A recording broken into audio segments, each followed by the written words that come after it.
ಇವತ್ತು ನುಗ್ಗೆಕಾಯಿ ಸೊಪ್ಪಿನ ಜ್ಯೂಸ್ ಹೇಗೆ ಮಾಡೋದು ನೋಡೋಣ ಬನ್ನಿ. ಇದನ್ನು ಮೊರಿಂಗಾ ಜ್ಯೂಸ್ ಅಂತಲೂ ಕರೀತಾರೆ. ತುಂಬಾ ಈಸಿಯಾಗಿ ಮಾಡ್ಕೊಳ್ಬಹುದು. ನೋಡಿ, ಈ ಥರ ನುಗ್ಗೆಕಾಯಿ ಸೊಪ್ಪು ಇರುತ್ತಲ್ವ, ಅದನ್ನು ನೀಟಾಗಿ ಬಿಡಿಸಿಡಬೇಕು.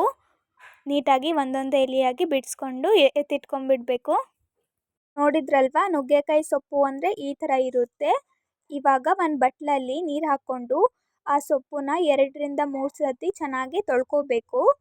ನೋಡಿ, ಈ ಥರ. ಅದು ಸಣ್ಣ ಸಣ್ಣ ಎಲೆ ಇರುತ್ತಲ್ವ, ಅದು ಕೈಗೆ ಹತ್ಕೊಳ್ಳುತ್ತೆ. ನೋಡಿದ್ರಲ್ವ, ಈ ಥರ ತೊಳ್ಕೊಬೇಕು. ನೋಡಿ, ಎಷ್ಟು ಸಣ್ಣ ಸಣ್ಣದು ಎಲೆ ಇರುತ್ತೆ ಅಂದರೆ ಇದು ಕೈಗೆ ಹತ್ಕೊಂಡ್ಬಿಡುತ್ತೆ, ಎಲ್ಲ ಹಂಗಂಗೆ ಹತ್ಕೊಂಡ್ಬಿಡುತ್ತೆ. ಹಾಗಾಗಿ ಸ್ವಲ್ಪ ಕೇರ್ಫುಲ್ಲಾಗಿ ಚೆನ್ನಾಗಿ ತೊಳಿಬೇಕು. ನೋಡಿದ್ರಲ್ವ, ಈ ಥರ ತೊಳಿಬೇಕು. ಇವಾಗ ಒಂದು ಮಿಕ್ಸಿ ಜಾರ್ ತೊಗೊಂಡ್ಬಿಟ್ಟು ನಮಗೆ ಎಷ್ಟು ಕ್ವಾಂಟಿಟಿ ಬೇಕೋ ಅಷ್ಟು ನಾನು ಒಬ್ರಿಗಾಗಷ್ಟು ಮಾಡ್ಕೊತಿದ್ದೀನಿ. ನೋಡಿ, ನಾನು ಇಷ್ಟು ಕ್ವಾಂಟಿಟಿ ತೊಗೊಂಡಿದ್ದೀನಿ. ನಿಮಗೆ ಎಷ್ಟು ಜನಕ್ಕೆ ಬೇಕೋ ಅಷ್ಟು ಕ್ವಾಂಟಿಟಿ ತೊಗೊಂಡು ನೀವು ಮಿಕ್ಸಿಗೆ ಹಾಕ್ಕೋಬೇಕು. ನೋಡಿ, ಈ ಥರ ಜಾರಲ್ಲಿ ಹಾಕ್ಕೊಂಡು ಜಾಸ್ತಿ ನೀರು ಹಾಕ್ಕೋಬಾರ್ದು, ಯಾಕಂದರೆ ನೀರು ಹೊರಗಡೆ ಬರೋ ಚಾನ್ಸಸ್ ಇರುತ್ತೆ. ಸೊ ಅದಕ್ಕೆ ನಾವೇನು ಮಾಡಬೇಕಂದ್ರೆ ಸ್ವಲ್ಪನೇ ನೀರು ಹಾಕ್ಕೊಂಡು ಚೆನ್ನಾಗಿ ಪೇಸ್ಟ್ ಇರುತ್ತಲ್ವ, ಆ ಥರ ಮಾಡ್ಕೋಬೇಕು. ನೋಡಿ, ಇಷ್ಟೇ ಹಾಕ್ಕೋಬೇಕು. ಅದು ಜಸ್ಟ್ ಬ್ಲೆಂಡ್ ಆಗೋಕ್ಕಷ್ಟೇ ಹಾಕ್ಕೋಬೇಕು ನೀರು. ಮಿಕ್ಸಿಗೆ ಹಾಕ್ಕೊಂಡ್ಬಿಟ್ರೆ ಪೇಸ್ಟ್ ಆಗಬೇಕು. ಅದು ನೋಡಿ, ಈ ಥರ ಆಗಿದೆ ಅಲ್ವಾ. ನೋಡಿ, ಈ ಪೇಸ್ಟನ್ನ ಇವಾಗ ಶೋಧಿಸ್ಕೋಬೇಕು, ಅಂದರೆ ಸೋಸ್ಕೋಬೇಕು.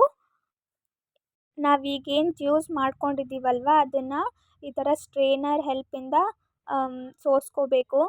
ಸ್ವಲ್ಪ ಥಿಕ್ ಅನಿಸಿದರೆ ನಾವು ಬೇಕಾದರೆ ಇನ್ನೂ ಸ್ವಲ್ಪ ನೀರು ಕೂಡ ಆ್ಯಡ್ ಮಾಡ್ಕೋಬೋದು.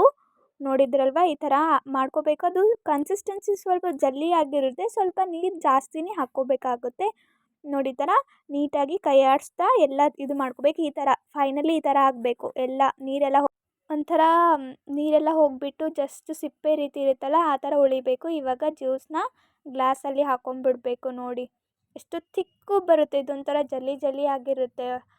ಸೊ ಅದಕ್ಕೋಸ್ಕರ ನೀರನ್ನ ಸ್ವಲ್ಪ ಜಾಸ್ತಿನೇ ಬಳಸ್ಬೋದು. ಮಿಕ್ಸಿ ಹಾಕಿದ ಮೇಲೆ ನೀರನ್ನ ಬಳಸ್ಕೋಬೇಕು. ನೋಡಿದ್ರಲ್ವ, ಈ ಥರ ಬಂತು. ಇವಾಗ ಫ್ಲೇವರಿಗೆ ಬೇಕು ಅಂದರೆ ನಿಂಬೆಹಣ್ಣನ್ನು ಹಿಂಡ್ಕೋಬೇಕು, ರಸನ ಹಿಂಡ್ಕೋಬೇಕು. ಇಲ್ಲಾಂದರೆ ಸ್ಕಿಪ್ ಮಾಡ್ಬೋದು, ಹಾಗೇ ಕುಡಿಬೋದು. ಓಕೆನಾ. ಇದ್ರದ್ದು ಹೆಲ್ತ್ ಬೆನಿಫಿಟ್ಸ್ ಏನಪ್ಪ ಅಂದರೆ ಇಮ್ಯುನಿಟಿನ ಬೂಸ್ಟ್ ಮಾಡುತ್ತೆ, ಮತ್ತು ಕೊಲೆಸ್ಟ್ರಾಲ್ನ ಕಡಿಮೆ ಮಾಡೋಕ್ಕೆ ಹೆಲ್ಪ್ ಮಾಡುತ್ತೆ, ಮತ್ತು ಹಾರ್ಟ್ ಹೆಲ್ತ್ಗೂ ತುಂಬಾ ಒಳ್ಳೆಯದಿದು. BP ಮ್ಯಾನೇಜ್ ಮಾಡೋಕ್ಕೆ ಹೆಲ್ಪ್ ಮಾಡುತ್ತೆ, ಮತ್ತು ಬಾಡಿನ ಡಿಟಾಕ್ಸಿಫೈ ಮಾಡುತ್ತೆ. ಮೇನಾಗಿ ಲಿವರ್ ಹೆಲ್ತ್ಗೆ ತುಂಬಾ ಒಳ್ಳೆಯದಿದು. ನೀವು ಮನೇಲಿ ಟ್ರೈ ಮಾಡಿ. ಇಷ್ಟ ಆದರೆ ಲೈಕ್, ಶೇರ್ ಮತ್ತು ಸಬ್ಸ್ಕ್ರೈಬ್ ಮಾಡಿ. Thank you.